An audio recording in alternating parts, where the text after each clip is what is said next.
Hello, my culturally curious peeps! Today I am bringing you a part 2 of a video that historically has done really well on this platform, so why not? It's another video about culture shock in Scotland. And hopefully you don't think that I'm just trying to really milk this. It's actually been quite a long time since we made the first one, as you can tell. I mean, we are in a totally different house now. Also, I've been very meticulous about taking notes about things that surprised me and things that I realized that shocked me in the first years of living here. I think this is going to be an interesting addition to the first video, which you can find here. I'm also going to link it in the doobly-doo if you're interested. So let's get down to it. First, I'm gonna start with something that I noticed quite recently when we were doing our move. And if you watched a lot of my videos about moving house in Edinburgh, then maybe I've already mentioned some of these things, but to kind of make this a sort of a whole experience, I wanted to make sure this doesn't miss from this video and this concept. That is gonna be that the flats here always come horribly furnished if you want to rent one, and also they all come horribly painted. And that is definitely truly shocking to me, because back home in Czech Republic all of the flats that you rent are unfurnished. You know, I think that back on the continent the culture of renting is very different from here. Like over here there's a lot of relatively long-term lets on the market, you know, for a year or two, usually for students or just young people who are cohabiting with their friends, you know, having little party houses. Sorry, that's nothing against you young people who want to party. Go for it.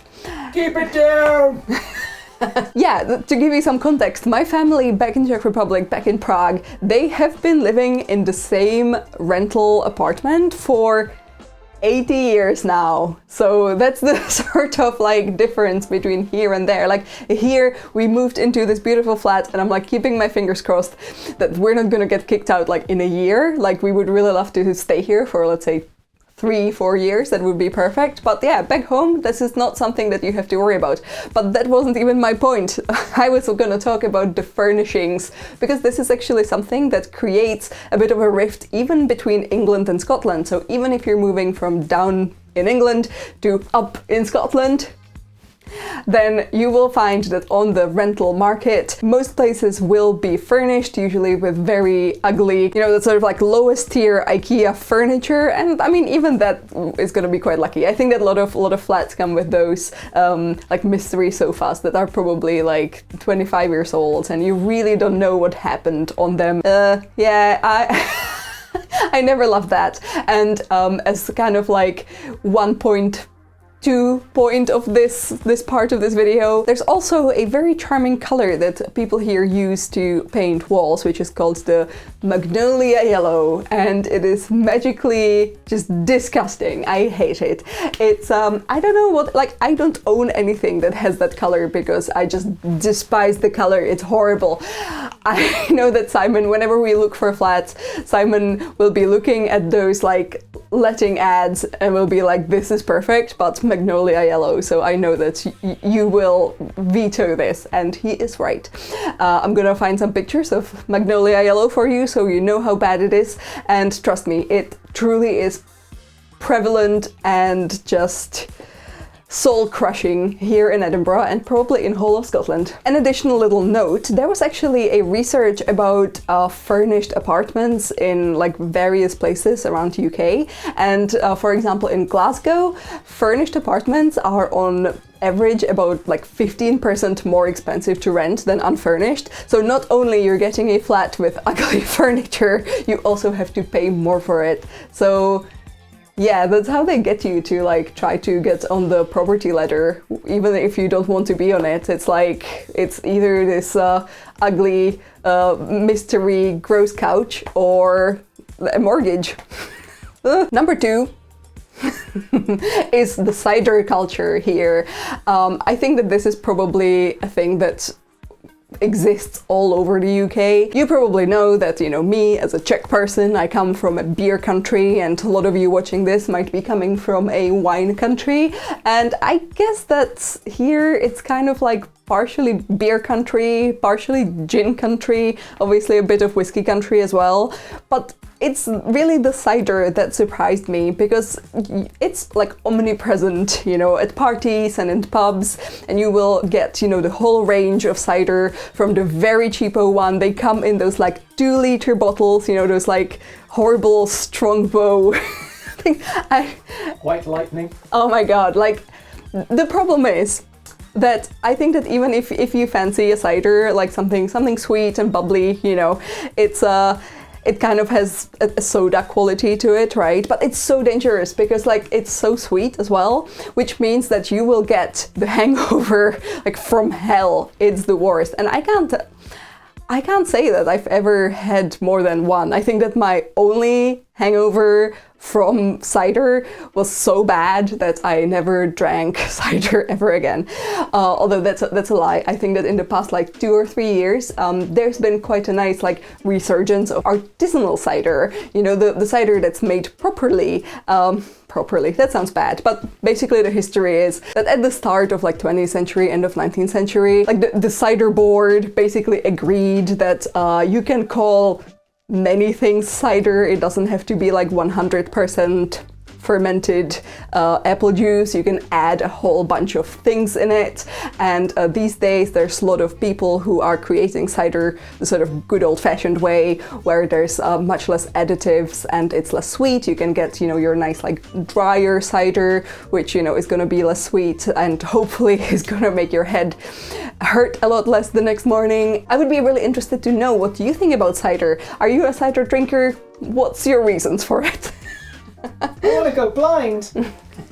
Number 3 is seeing into people's flats, and this is gonna make me probably sound a bit creepy, but look, like if you can see someone's living room, you will like automatically look into it. Like I do walk a lot around town, so I see into quite a lot of people's apartments, and I think there's a combination of 2 elements in play here.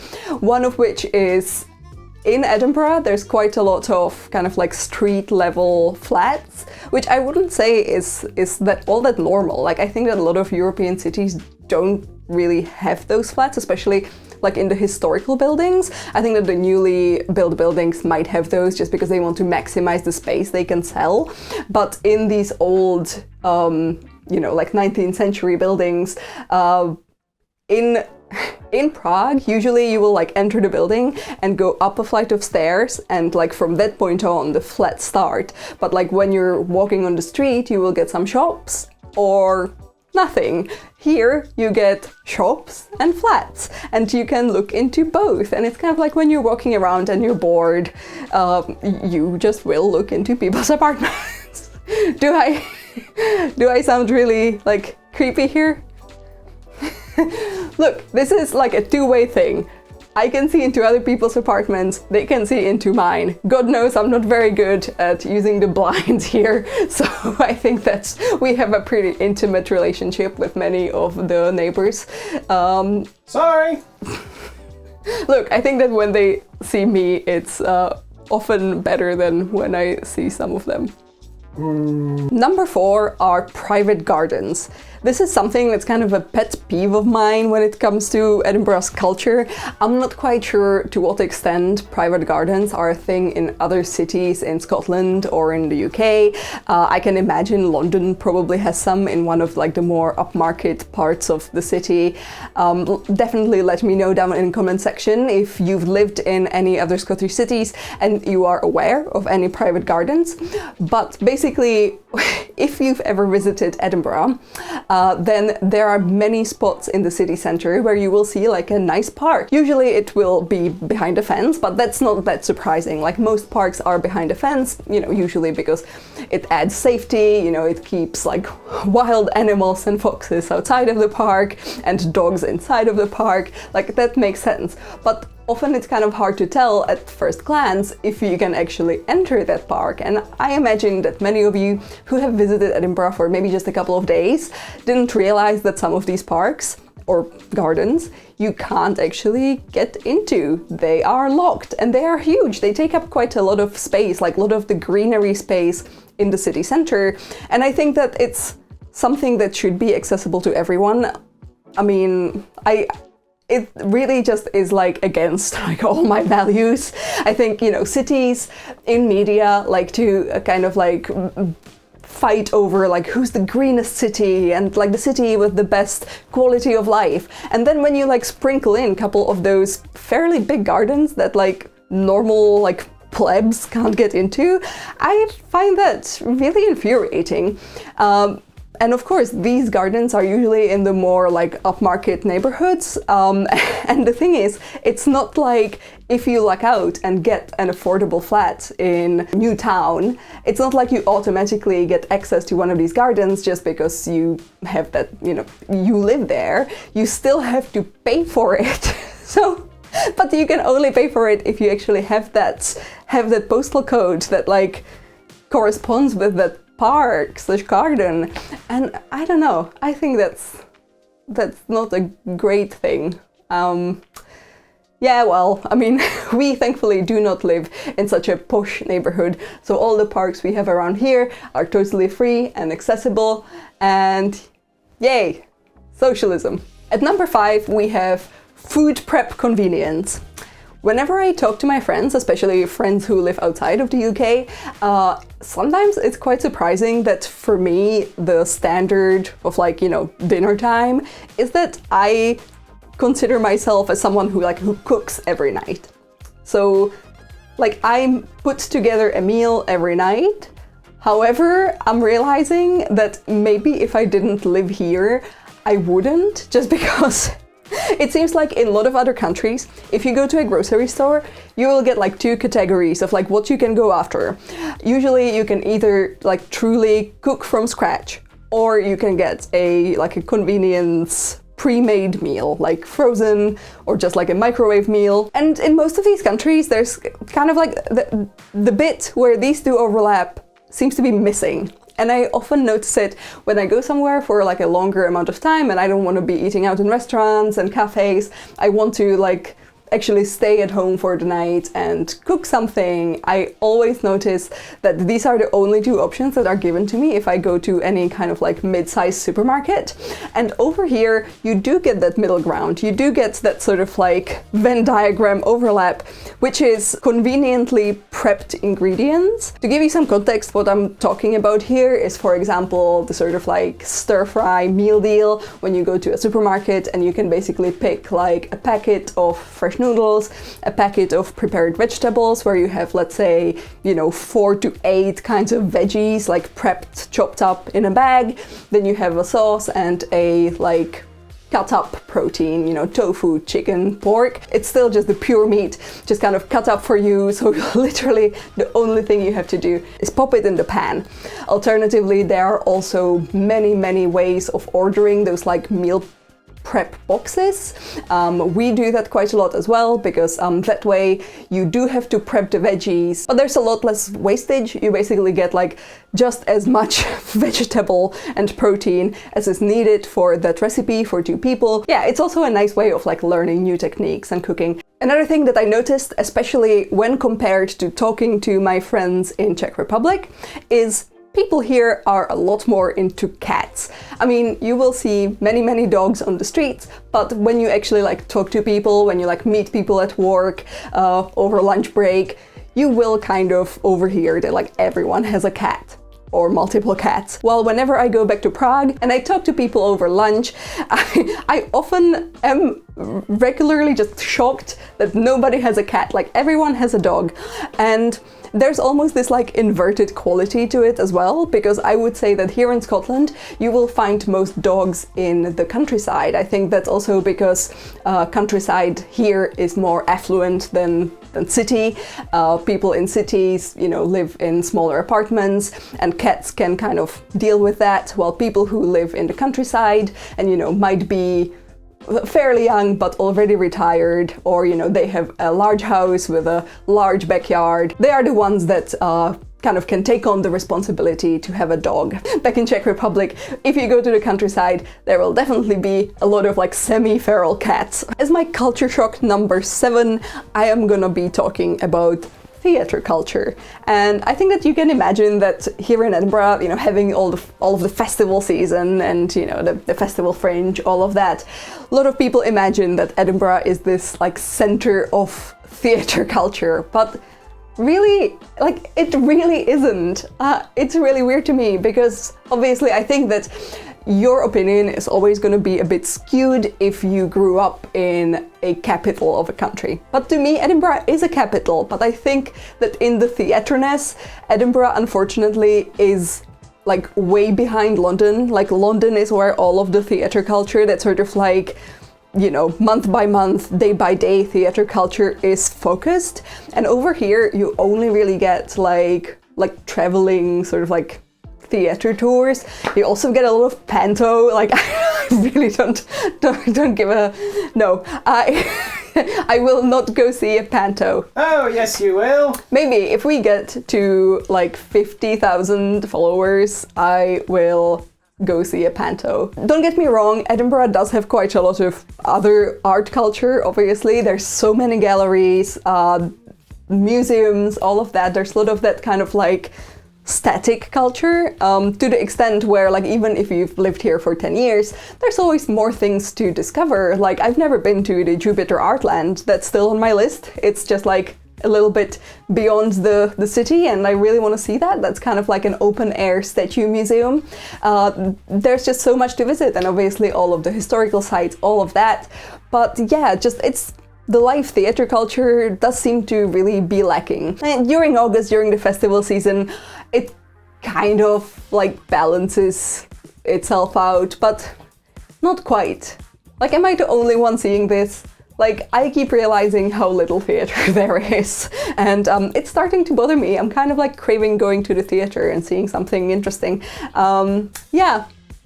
Do you agree with me? Okay, now this one, I might be getting a bit controversial with this, but let me preface this by saying I do not want to cast judgment. I just want to say that this is something that was new to me and was definitely in the category of surprises or shocks for me when I first moved here, and that is kid leashes, or, you know, child harnesses. And it's something that you see relatively often, not like super duper often, but you do, like, if you go out into busy areas, into, like, you know, to areas with like malls and things like that, and like Princess Street on the weekend, you will see a whole bunch of kids on leashes. I know that's not the word for it, I'm sorry.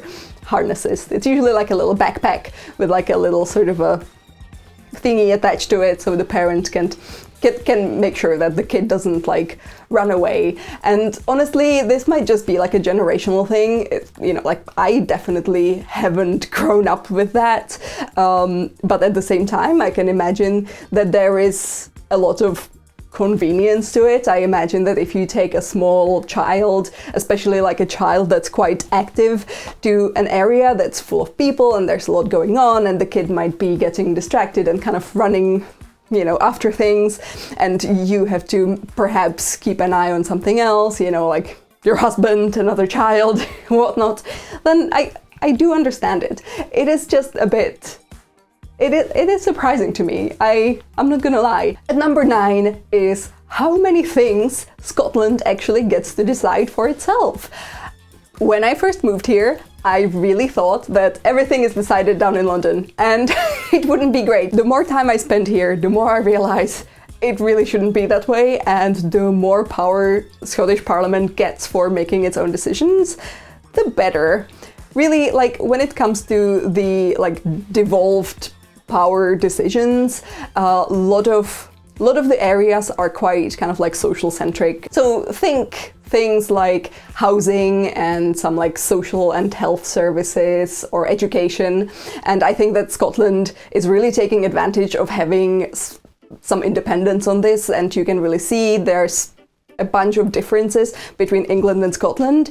And I don't want to get too deep into this because I think that this would make its own interesting video. If you're interested in hearing me talk about that, I would need to do quite a lot of research. So only if you're interested in watching that video, please let me know. I would be happy to supply. But yeah, to me, that was a surprise, and it's a pleasant surprise. Yay, Scotland. Hopefully in the future we will get to decide even more things for ourselves.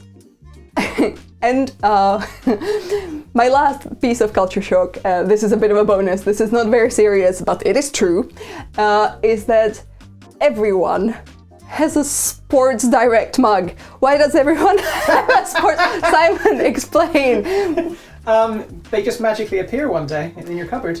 Yeah, this is some sort of like Narnia shit. Like, people here, this is, you know, like in Scotland and I guess the whole of UK, there's this magical element, you know, the washing machine will eat your sock and in return it will give you a Sports Direct mug. Next time you're visiting someone who has spent, I would say, like 20 years here, go through their mug collection and I guarantee you there will be one of those.